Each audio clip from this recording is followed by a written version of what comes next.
Hey guys, welcome back to my channel. Today's video is a fun one. It is all about the products that I've used up in the final months of winter. It was technically spring, but it sure as heck did not feel like it. It is now finally starting to feel like spring. It is so beautiful out. It's actually like 19 degrees outside, which is pretty much summer weather, which is so nice.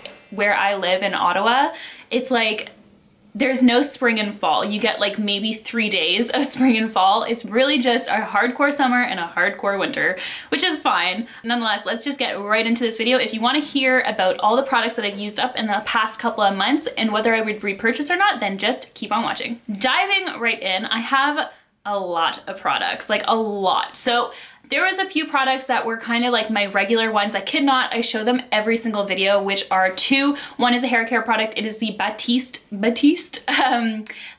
dry shampoo. I use that nonstop. So there was two, I think. And then there was also one Garnier micellar water, the cleansing water. I'm not going to talk or show about those because I use them so often. It's like kind of repetitive. I'll link down below a few of my other empty videos so you guys can check them out. I talk about them so much that I figured I would just skip them and focus on other products, but just know that they are still my favorites. I repurchase them so much. So diving right in, let's start with face. I actually have two primers to talk about. These are both drugstore primers. One of them I actually did not finish all the way. So that one is the L'Oreal Magic Lumi. I just noticed I went to grab it because I was like, ooh, I really want like glowy spring makeup. Like I thought this would be a perfect primer because this is a product that I've repurchased. This is my second tube of it. I really do like the primer, but unfortunately the past 6 months that I've had it, I haven't really been using it at all. There's a heck of a lot of product left in it, but when I squeeze product out, it just looks super runny. Every time I try and shake it up, it doesn't work. So unfortunately, I am gonna let this one go just because it just doesn't look like it's really quite well inside. I tried looking on the package. There's no indication of how long you can keep these for. Usually I always keep my like skin products for 12 months, at least 8 months, but I kid not, I think I've only had this one for 6 and it's really not looking so good.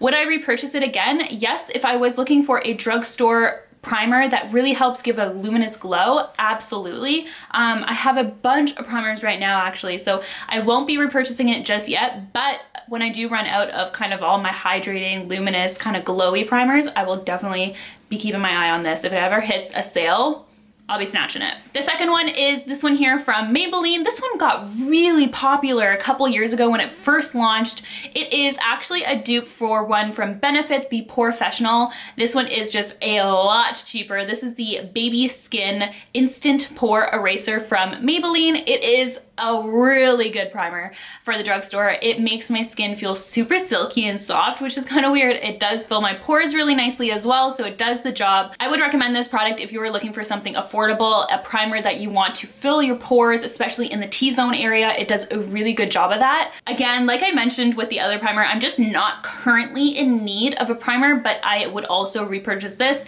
These are two completely different primers. They really do serve opposite purposes, but they're both really good. Kind of disappointed that this one didn't last longer, but nonetheless, I was neglecting it, so it kind of shows that less is more in your makeup collection. Try not to buy too many products. That's what I keep telling myself, like, don't buy unless you absolutely need, because it wastes so much product and then it's just such an upsetting topic. I'm not gonna get into it. That's another video. Moving on to skin, I have this one here. This is actually something that I've repurchased before. Last year around this time, I really enjoyed this. This is the CoverGirl Clean Matte BB Cream for oily skin. I use the shade 530 Light Medium and I love it for this time of year. It is such a great product for minimal kind of coverage.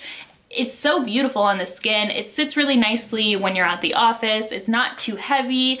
I personally don't like wearing foundations every day during the work week unless I know I have like a specific meeting or I'm going to an event or conference. I typically stay within the BB cream kind of ranges and CC creams, and this one is one of my go-to favorites. I've actually repurchased this one I think twice now, and I am going to be grabbing another one because I especially like it during these months like May, June, July, because it is matte and it does really stay on your skin so nicely. This one here is oil-free. It won't clog your pores, suitable for sensitive skin, and it lasts all day, and those are all true statements. statements.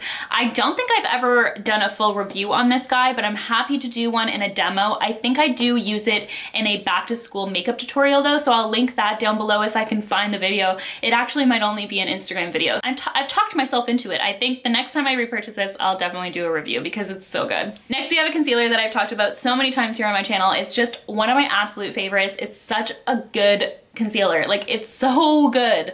It's underrated. People don't talk about it here on YouTube or even on Instagram, and I don't understand why, because it's so good. It's so good, guys. This is the Mary Kay Perfecting Concealer. I use the shade Light Beige. It is so beautiful. I think that it is very similar in consistency to the Maybelline Fit Me, but I actually think that it's a little bit more full coverage. So if you are struggling with darkness under your eyes, I recommend this so much. It also does a good job at concealing blemishes as well. So one thing that bothers me a lot with concealers is when they're amazing under the eyes, but then they don't work on blemishes because they're too hydrating or whatever it may be. So this is kind of like a multi-purpose concealer, so it can go under the eyes, highlight the face, and it can also cover blemishes really well, which I absolutely love. I've repurchased this several times. I have so many backups. It is something that is a staple. It's definitely a holy grail product for me. So it's kind of in the Batiste and micellar water category, to be honest. I'm eventually gonna have to stop showing these in these videos because I talk about them so much, but they're really worth it. Okay, moving on, I have two eye primers. One of them is one that I used to love when I was in high school, honestly, like back in the day when I didn't wear that much makeup. I used to steal this from my sister. This is the Urban Decay Eyeshadow Primer Potion. I just have like a little sample size, and honestly, I don't think I would ever purchase this now. I don't know what my sister loved about this, this primer, but I don't see it. For me, I need a primer that's going to do a little bit of concealing as well, not necessarily like full-blown concealing, but it needs to color correct my eyelid because I do have some pigmentation on there and I want it to be kind of a clean base for eyeshadows to kind of glide on perfectly. This does keep your eyeshadows on, but I don't find it helps kind of empower the eyeshadow color, if you know what I mean. But on the opposite end, I have this guy here. This is the NYX eyeshadow base. I have purchased this so many times. This is super affordable. It is a dupe for the MAC. I actually have the MAC one right here. The MAC Soft Ochre paint pot. This is a dupe. It is a fraction of the price. I will never buy a paint pot from MAC. Not because they're not good, they're amazing, but this is the exact same thing. It is so good. It really does conceal your whole eyelid, prep it for eyeshadow, and it just makes sure your eyeshadows are, one, as pigmented as possible, but also stay on all night long. I can wear this with any eyeshadow and it glides on perfectly. There's no kind of like skipping on the eye or anything like that when you're blending out, which is super important to me. But also I can wear eyeshadows all night long with this, and like I can go dancing and my eyeshadows won't budge because this really just keeps them locked into place. I'm getting really, you know, passionate about this product and it's making me talk really fast. But I would absolutely repurchase this. In fact, it is on my list of things that I need to buy again because I'm all out. I didn't even realize that I was all out. And then I went to use this guy from MAC and it's completely dried out because I never open it, I never use it. So now I have no eyeshadow primer. Well, I do. That's a lie. I do, but I've just been using my concealer, so I definitely need to go and pick up another one of these guys. Moving on to eyes, I have a few mascaras and eyeliners I wanted to talk about. I have two that I wasn't too fond of and one that I really like. So I'll start with the two that I'm not too fond of. This is the Givenchy mascara in... I actually don't think it has a name, but it's the square tube like this. I don't know if it has a name. There's nothing on the bottom. It just says dark black. Or sorry, deep black. It's a good mascara. It's a fine mascara, to be honest. Works really well, it does the trick. The wand is kind of one-sided, so there's nothing on one side and then it's all on the other, which is fine. I think this one also does that weird bendy thing. See what I'm talking about? I'm not into that, I don't get it. I've actually been looking at the way I apply mascara, and I know I apply my mascara with the same hand on both eyes, so I'm trying to train myself not to do that because apparently you'll get a better application. I'm working on it, but nonetheless, this is a good mascara. I just don't think that it's worth the money in my personal opinion. I say this about most high-end mascaras. It takes so much for a high-end mascara to impress me because drugstore mascaras do such a good job. and it just doesn't really make sense for me to spend double the amount of money on a product that will do the exact same thing as the drugstore one. So it is really difficult for me to be impressed by a high-end mascara, especially like a brand like Givenchy, like Wola.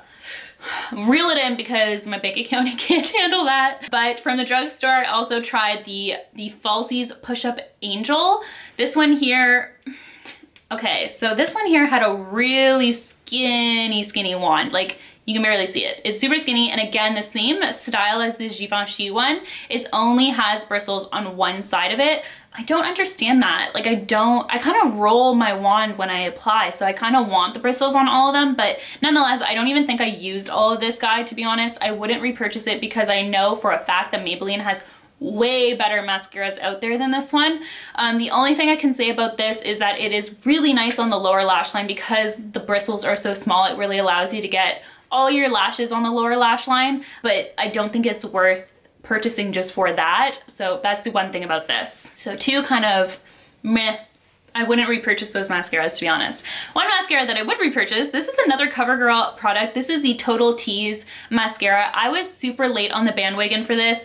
I saw it pretty much everywhere. I looked on social media when it first released. Everyone was reviewing it. Anyways, a few months later, I ended up purchasing it because I needed a mascara and I really liked it. So this one also only has bristles on one side, but then if you look very closely, you'll see that a little tiny portion of the lower portion of it, like right here, has kind of like these bristles that you can tease out your lashes. Now this is a positive, like I would repurchase this, but not for that Total Tease aspect of it because I never used that. Like, I mean, I tried it the first time and I was like, what the heck is that? I don't understand.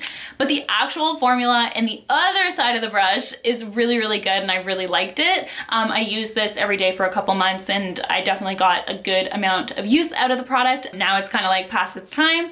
But I would repurchase it because I really did like the formula. It works on both your upper and lower lashes, which is super important to me. It also lasted all day. It didn't clump. It didn't have any fallout, which is such a pet peeve for me. It's such a bummer when you find a mascara and it's super good, but then it has such bad fallout. Oh my God. I need makeup to last me all day, point blank. But anyways, I would repurchase this guy. It's really good. Last but not least is a brow product. This is the Anastasia Beverly Hills Brow Wiz. I have it in dark brown. I think that I would repurchase this, but maybe not right now because I have so many brow products that I've kind of been using up and trying out. Right now, I really love the Mary Kay brow pencil. I love the Total Temptation one from Maybelline. I've repurchased that one several times. But one thing that I have noticed is that I've kind of lightened the shade. So I don't think I would buy this shade, but I would definitely buy this pencil. It is an amazing pencil. It lasts a long time as well. And it's just a great pencil. I mean, it does a really great job. So I would definitely put this on the yes, recommended for sure, and probably will repurchase eventually because it's really good. All right, guys, that actually concludes this video. That is all the products that I've been using the past couple of months. I feel like I'm definitely putting my best foot forward on using up more products and trying not to buy as much and using up what I have. Obviously, that is difficult when I do receive products, but I try to be mindful of my collection and what I need and that kind of thing. So I hope you guys enjoyed this video. Definitely leave me some comments below on products that you've been trying and that I should try. And if you've tried any of the ones that I mentioned, if you have similar thoughts. But nonetheless, thank you guys so much for watching. Be sure to subscribe to my channel. And of course, I'll see you guys in my next one. Bye, guys.